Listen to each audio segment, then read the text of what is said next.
একজন নিম্নমানের জান্নাতি, মানে সবচেয়ে শেষের দিকে যারা জান্নাতে যাবে, তাদের সাথেই দুজন করে হুরুন ঈন, আহাল পরিবার তো আছেই, গিলমান পানপাত্র নিয়ে চারপাশে ঘোরাফেরা করবে। জান্নাত মানে কি? যেখানে যা ইচ্ছা তাই করা যাবে, বলার কেউ নাই, বাধা দেওয়ার কেউ নাই, সেখানে কোনো মৃত্যু নাই, সেখানে কোনো অহেতুক কথাবার্তাও নাই, কোনো গাল গল্প নাই, কোনো মিথ্যা নাই, কষ্টের ক্লেশ মাত্র নাই, থুতু ফেলতে হবে না।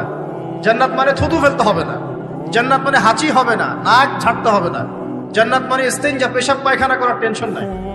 মানুষ খাবার খাবে, একটা ঢেকুর তুলবে, বাস খাবার হজম হয়ে গেছে। আর জান্নাতের সবচেয়ে বড় বিষয়টা কি? আল্লাহ পাককে আমরা এই চোখ দিয়ে দেখতে পারবো ইনশাআল্লাহ। আর তার সমকক্ষ একটা বিষয় হচ্ছে, আল্লাহ পাক বলে দিবেন যে আমি তোমাদের সবার উপর সন্তুষ্ট হয়ে গেলাম, যাও কোনোদিন অসন্তুষ্ট হও। ব্যাস, দ্যাটস অল। এখন আপনি যত কিছুই করেন এই বস্তুবাদী জীবনে, মনে একটা ভয় থেকে যাবে।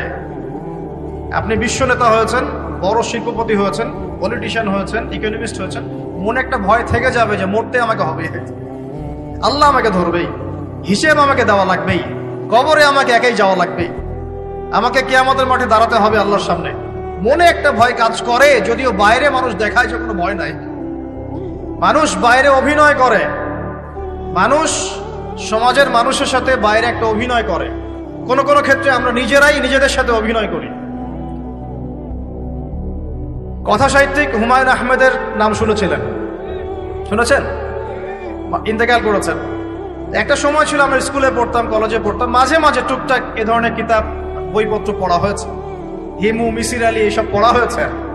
শরৎচন্দ্র, বঙ্কিমচন্দ্র, রবীন্দ্রনাথ, নজরুলের কবিতাগুলো, ইভেন শেক্সপিয়ার, অ্যাডাম স্মিথ সহ, যিনি অর্থনীতির জনক। যাই হোক, তিনি তার বইয়ের মধ্যে লিখেছিলেন যে এই পুরো দুনিয়াটা হচ্ছে অভিনয়ের মঞ্চ।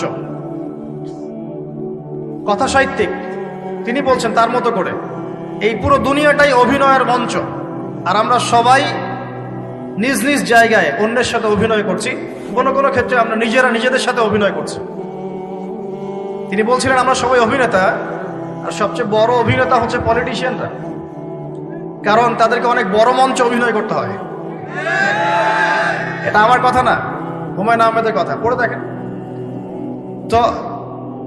আল্লাহ পাক পাঠিয়েছেন তার ইবাদত করতে, আর এই বস্তুবাদী জগৎ আমাদেরকে ভুলিয়ে দিল কিভাবে?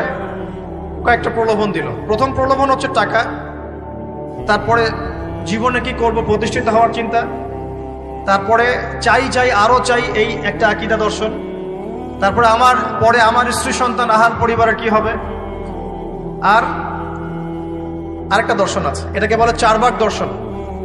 এবং